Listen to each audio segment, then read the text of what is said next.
قل هل يستوي الذين يعلمون والذين لا يعلمون إنما يتذكر أولو الألباب.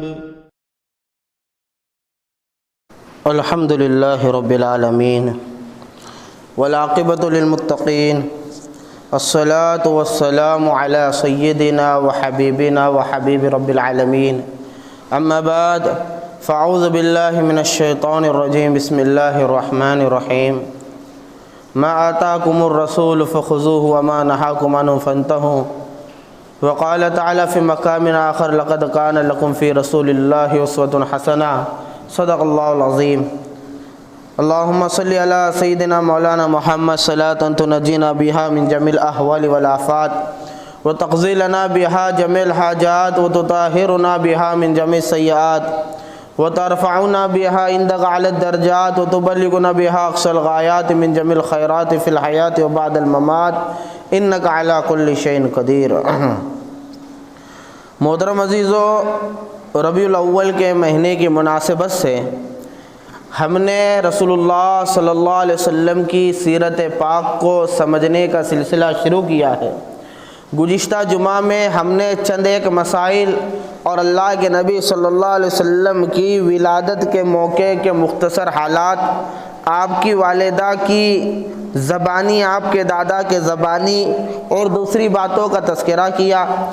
آپ کے نام کو سمجھا کہ آپ کے نام کے اندر کس طرح حمد کا، تعریف کا معنی چھپا ہوا ہے اور کس طریقے سے جو ہیں آپ کے نام کے اندر تعریف کے پہلو جو ہیں چھپے ہوئے ہیں.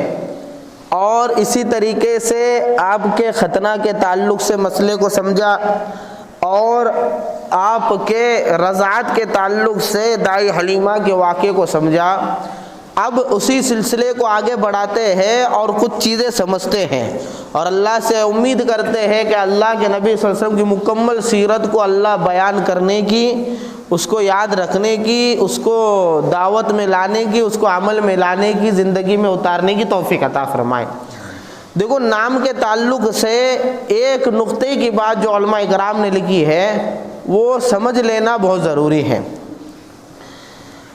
اللہ کے نبی صلی اللہ علیہ وسلم جو نبی اور رسول ہے، اور اس سے پہلے بات آ چکی نبی اور رسول میں فرق کیا ہے کہ نبی اس بندے کو کہتے ہیں جس کی طرف اللہ وحی بھیجے اور جس کی طرف وحی آ جائے وہ نبی ہے. اور وحی کے ساتھ ساتھ مستقل شریعت اور کوئی آسمانی کتاب مل جائیں تو اس کو رسول بھی کہتے ہیں. لہٰذا نبی کی تعداد زیادہ ہے، اس میں رسولوں کی تعداد کم ہے. اللہ کے حبیب صلی اللہ علیہ وسلم نبی بھی ہے اور رسول بھی ہے، کیونکہ آپ کو نئی شریعت، نئی کتاب قرآن پاک ملی ہے. تو جتنے انبیاء اکرام علیہ الصلاۃ والسلام ہیں وہ سب مقام نبوت پہ فائز ہیں. ان میں سے بعض وہ ہے جن کو رسالت بھی ملی ہے، لیکن ایک منصب نبوت کے سلسلے میں وہ تھا جو اللہ رب العزت نے محمد عربی صلی اللہ علیہ وسلم کے لیے خاص کیا تھا، اس کو مقام ختم نبوت کہتے ہیں.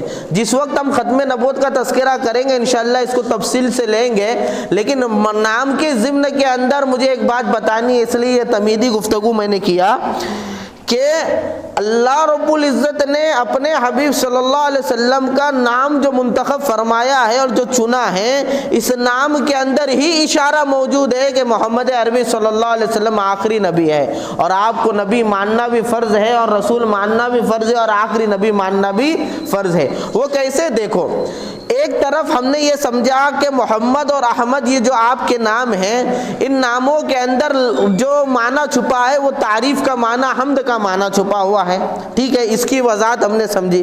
دوسری طرف ہم شریعت کے احکامات دیکھتے ہیں تو اللہ رب العزت کی طرف سے حکم ملتا ہے کہ جب اللہ کی نعمتیں کھالو تو وشکروا لا، اللہ کا شکر ادا کرو. اللہ کے نبی صلی اللہ علیہ وسلم نے شکر کی تفسیر حمد سے کی. لہٰذا جب کھانے والی نعمت پوری ہو جائے تو آخر میں اللہ کے نبی کا حکم ہو رہا ہے کہ آپ حمد کرو، ادھر اللہ کے نبی کی تعلیمات کے اندر ہے کہ قرآن کریم کے اندر آیت آئی وآخر دعوانا ان الحمد للہ رب العالمین، کہ ان کے آخری بول، جنتیوں کے ایمان والوں کے آخری بول ہوں گے کہ تمام تعریفیں اللہ کے لیے ہے۔ ادھر اللہ کے نبی صلی اللہ علیہ وسلم کی تعلیمات میں ہمیں ملتا ہے کہ جب سونے کے لیے آؤ تو کون سی دعا پڑھو؟ الحمدللہ۔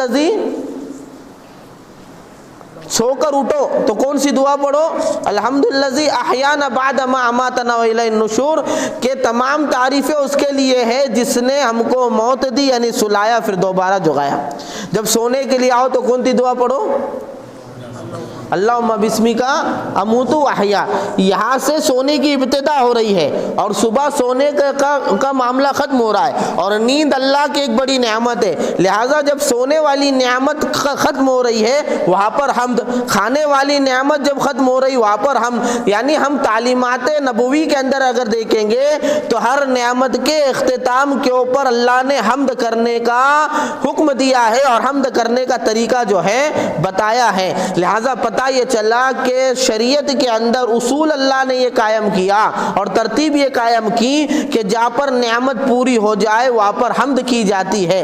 لہٰذا اللہ رب العزت نے محمد عربی صلی اللہ علیہ وسلم کا نام محمد اور احمد رکھ کر اس میں حمد کے معنی اور تعریف کے معنی رکھ کر اس بات کی طرف اشارہ کر دیا کہ وہ نبوت والی نعمت کا سلسلہ جو حضرت آدم علیہ السلام سے شروع ہوا تھا وہ نعمت کا سلسلہ اب ختم ہوتا ہے محمد عربی صلی اللہ علیہ وسلم پر۔ لہٰذا علماء کرام کہتے ہیں کہ لفظ محمد اور احمد ہی کے اندر اس بات کی طرف اشارہ موجود ہے کہ محمد عربی صلی اللہ علیہ وسلم آخری نبی ہے، آپ کے اوپر نبوت کا سلسلہ ختم ہو رہا ہے۔ یہ نام کے تعلق سے ایک نقطے کی بات جو ہے بیان کرنا مناسب تھی۔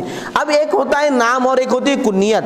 کنیت کسے کہتے ہیں سمجھو، کہ بندے کو اس کے بیٹے کی نام کی اور اولاد کی نام کی طرف منسوب کر کر پکارا جائے۔ مثال کے طور پہ اگر کسی کے بیٹے کا نام عبداللہ ہے تو اسے کہا جائے ابو عبداللہ، کسی کے بیٹے کا نام اسماعیل ہے تو اسے کہا جائے کیا؟ ابو اسماعیل۔ تو اسی طریقے سے اللہ کے نبی صلی اللہ علیہ وسلم کی کنیت کیا ہے؟ اور ہمارے یہاں عجموں کے اندر، ہندوستانی قوم کے اندر کنیت کا اتنا ہم خیال کرتے نہیں، ہاں اہل علم کرتے ہیں، لہٰذا تم اہل علم کو دیکھیں گے، علماء اکرام کو، مفتیان اعظام کو، تو یہ اپنے ناموں کے ساتھ مضمون وغیرہ لکھتے ہیں یا کوئی چکتے ہیں تو یہ اپنے ناموں کے ساتھ لکھتے ہیں، بھائی ابو عون لکھ دیا، ابو عبداللہ لکھ دیا، ہے نا، اور اس طرح سے نام لکھتے ہیں، لیکن عوام میں یہ بات زیادہ نہیں۔ لیکن عربوں کے اندر یہ بات کا اہتمام تھا، لہٰذا ہر بندے کی کوئی نہ کوئی کنیت ہوا کرتی تھی۔ تو اللہ کے نبی صلی اللہ علیہ وسلم کی سب سے مشہور کنیت جو ہے وہ ابو القاسم ہے۔ وہ کیا ہے بولو؟ ابو القاسم۔ آپ صلی اللہ علیہ وسلم کو اللہ نے 4 بیٹیاں عطا فرمائی اور 3 بیٹے عطا فرمائے، مختلف ہی 3 بیٹے عطا فرمائے، ٹھیک ہے۔ اس میں جو پہلے بیٹے تھے اللہ کے نبی صلی اللہ علیہ وسلم کے، ان کا نام تھا قاسم، اسی لیے آپ صلی اللہ علیہ وسلم کی کنیت پڑی ابو القاسم۔ ان کا انتقال ہو گیا۔ یہ مستقل حکمت ہے اللہ رب العزت کی کہ اللہ رب العزت نے نبی کی نرینہ اور مردانہ اولاد جو تھی ان کو زندہ نہیں رکھا۔ جب وقت کے اوپر ہم وہاں پہنچیں گے انشاءاللہ اولاد کے تذکرے کے اندر تو اس کی حکمت اور وجہ کو بھی سمجھیں گے۔ اب سمجھو آپ کے بڑے بیٹے کون تھے؟ قاسم۔ قاسم بیٹے تھے اس لیے آپ کی کنیت کیا پڑی؟ ابو القاسم۔ لہٰذا روایت کے اندر ہے ایک مرتبہ اللہ کے نبی صلی اللہ علیہ وسلم جنت البقیع کے اندر تھے، کوئی آیا اور اللہ کے نبی صلی اللہ علیہ وسلم کے سامنے جو ہے اب یا ابو القاسم کر کر پکارا، یا ابو القاسم کر کر پکارا، تو اللہ کے نبی صلی اللہ علیہ وسلم متوجہ ہوئے تو اس نے کہا میں آپ کو نے فلاں کو متوجہ کر رہا تھا۔ تو اللہ کے نبی نے وہاں پر ایک مسئلہ بیان کیا کہ بھائی میرے نام پر نام رکھو، سمو علی اسمی، کہ میرے نام پر نام رکھو لیکن میری کنیت کو اختیار مت کرو، کنیت کو اختیار مت کرو۔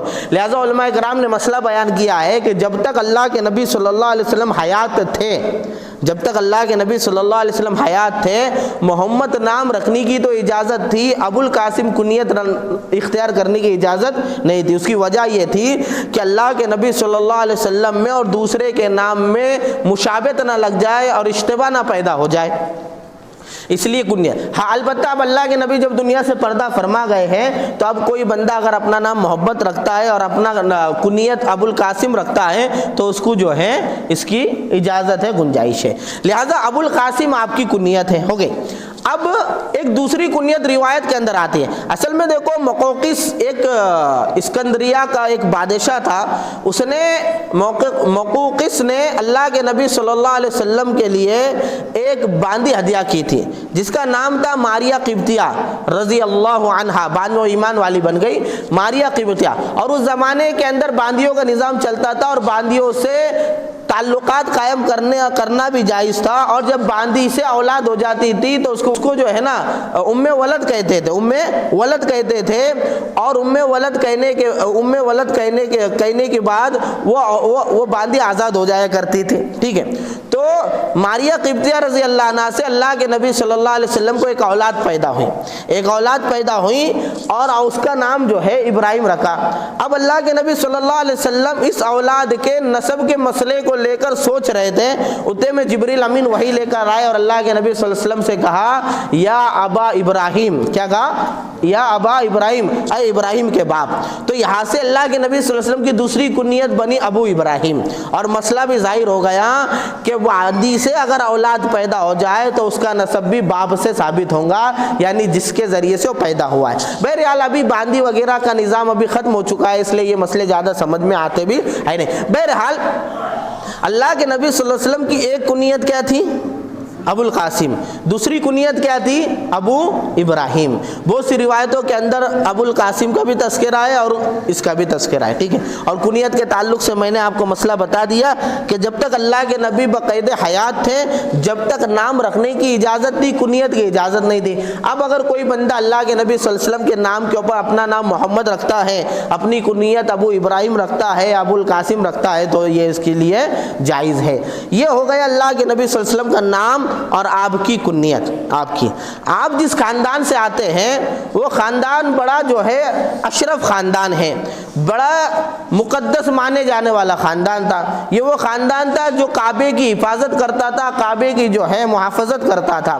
اب اللہ کے نبی صلی اللہ علیہ وسلم کے زمانے میں جو عرب تھے، ان عربوں کے اندر اپنے خاندان کے نام کو، جس کو سلسلہ نسب کہتے ہیں، جس کو شجرہ کہتے ہیں، شجرہ لوگ اس کے اندر کہہ دیتے کثرت استعمال میں، ناموں کا جو شجرہ ہوتا ہے اس کو یاد رکھنے کا بڑا نظام تھا، بڑا اہتمام تھا کہ عرب لوگ جو ہے یہ اپنے باپ دادوں کے نام پر قصیدے پڑھتے تھے، باپ کے فضائل بیان کرتے تھے اشعار کے اندر، ٹھیک ہے، اور ایک دوسرے پہ اس پہ فخر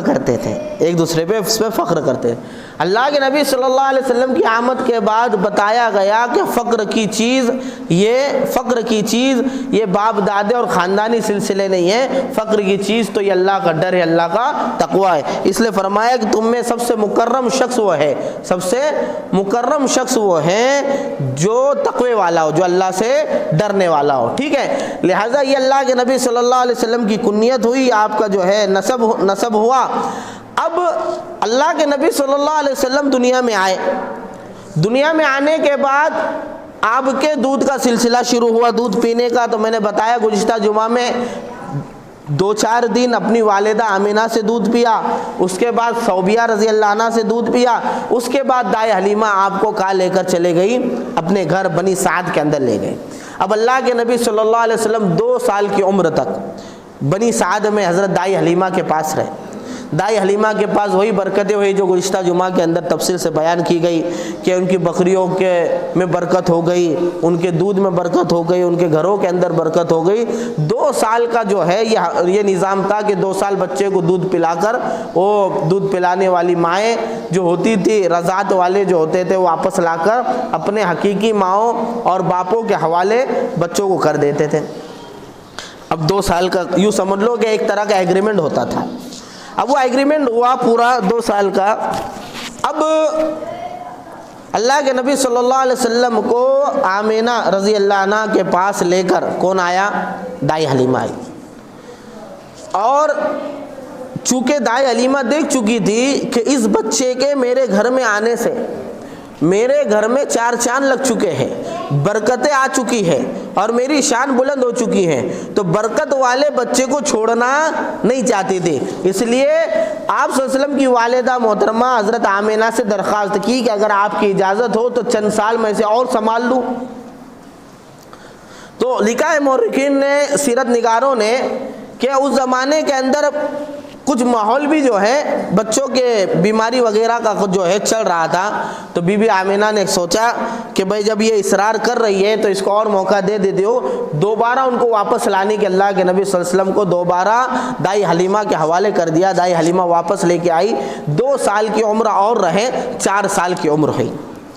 4 سال کی جیسے عمر ہوئی تو 4 سال کی عمر کے بعد اب چونکہ نبی آخر الزمان اللہ نے ان کو منتخب کیا ہے، نبی بننے والے ہیں، تو اب بچپن سے نبوت کے سلسلے میں تربیت کا نظام شروع ہو گیا اور خرق عادت کام شروع ہو گئے۔ خرق عادت کام کسے کہتے ہیں؟ جو لوگوں کی عادت نہ ہو۔ جیسے لوگوں کی عادت ہے وہ زمین پہ چلتے، کوئی آدمی پانی پہ چلنے لگ جائے۔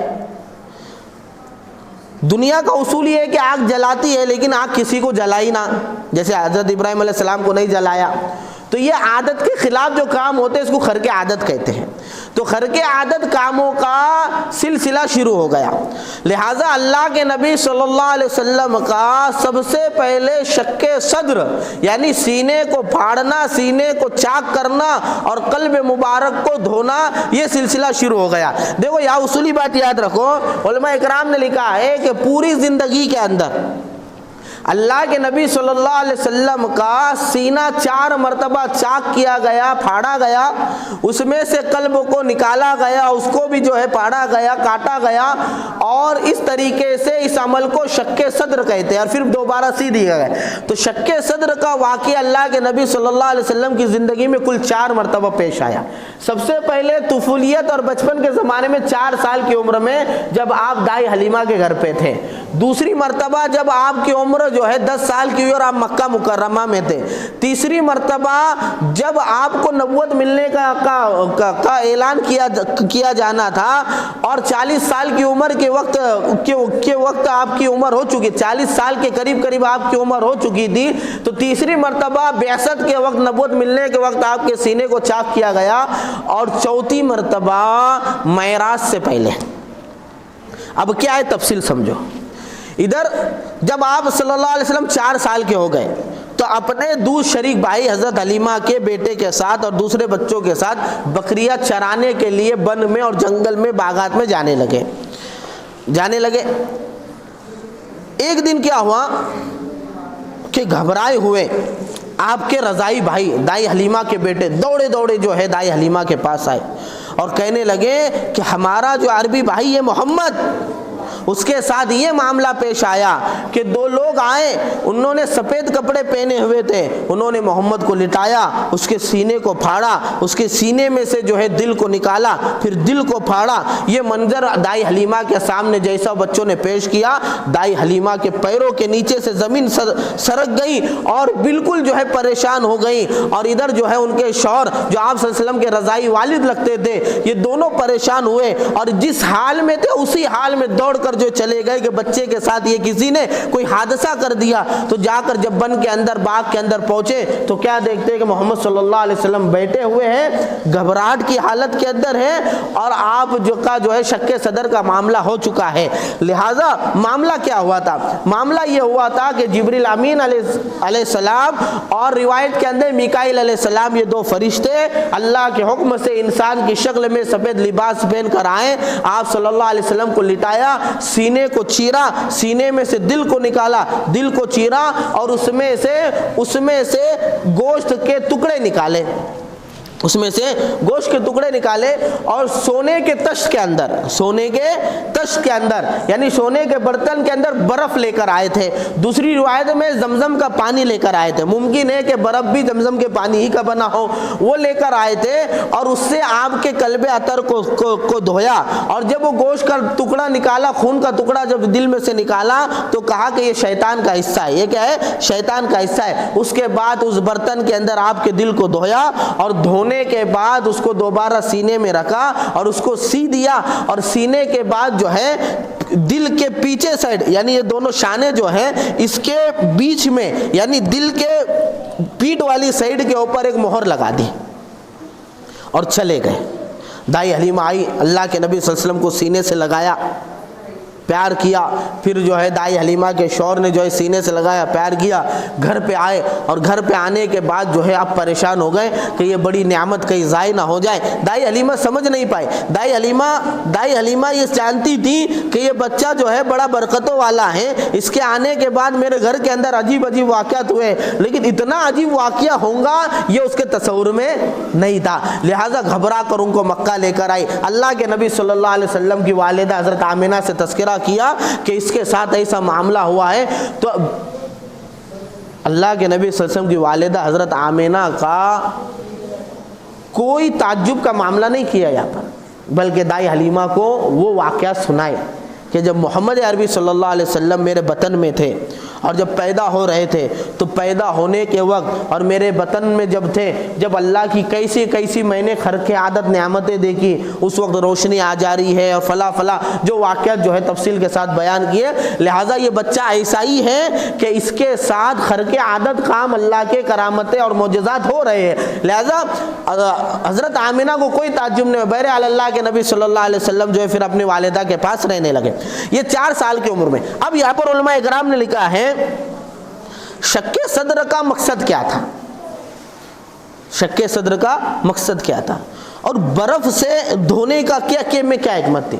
علماء کرام نے لکھا ہے کہ اللہ کے نبی صلی اللہ علیہ وسلم کے سینے میں سے بچپن کے اندر جو شیطان کا حصہ تھا وہ نکال لیا، لہذا پاکیزگی آپ کے دل کے اندر باقی رہی اور گندگی جو ہے اللہ نے نکال دی، ٹھیک ہے۔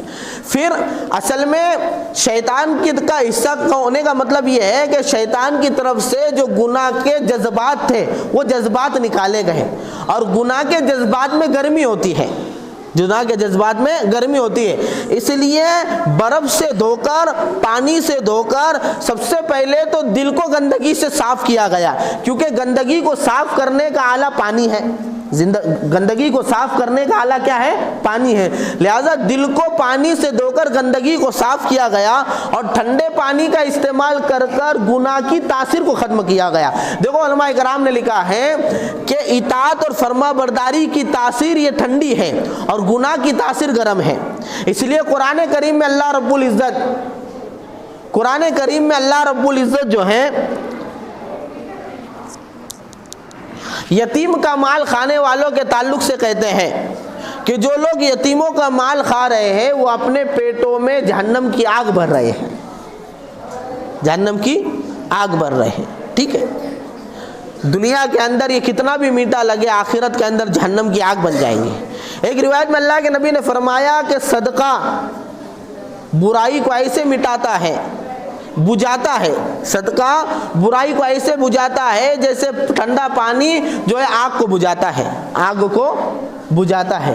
اور اس کے علاوہ اور بہت ساری جو ہے روایتیں ایسی ہے جس سے بات پتہ چلتی ہے کہ گناہوں کی تاثیر گرم ہے، گناہوں کی تاثیر گرم ہے، لہٰذا ٹھنڈے پانی سے دل کو دھو کر اللہ کے نبی صلی اللہ علیہ وسلم کے وہ گناہوں کا جو اثر تھا اس کو بھی ختم کر دیا، گناہوں کا جو اثر تھا اس کو بھی ختم کر دیا، پانی سے پاک کر دیا ٹھنڈے پانی کا استعمال کر کے۔ اس لیے اللہ کے نبی صلی اللہ علیہ وسلم کی دعاؤں کے اندر ایک دعا ہے کہ اللہ تو میرے گناہ کو پاک کر دے، بماء الثلج والبرد، اولے اور برف کے پانی سے، اولے، اللہ کے نبی کی دعا ہے، اے اللہ میرے گناہوں کو تو پاک کر دے، صاف کر دے برف اور اولوں کے پانی سے۔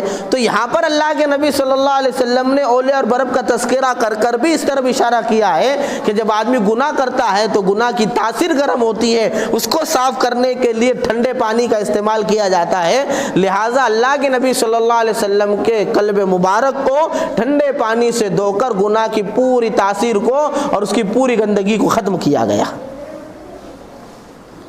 اور مہر لگائی گئی پیٹھ کی طرف۔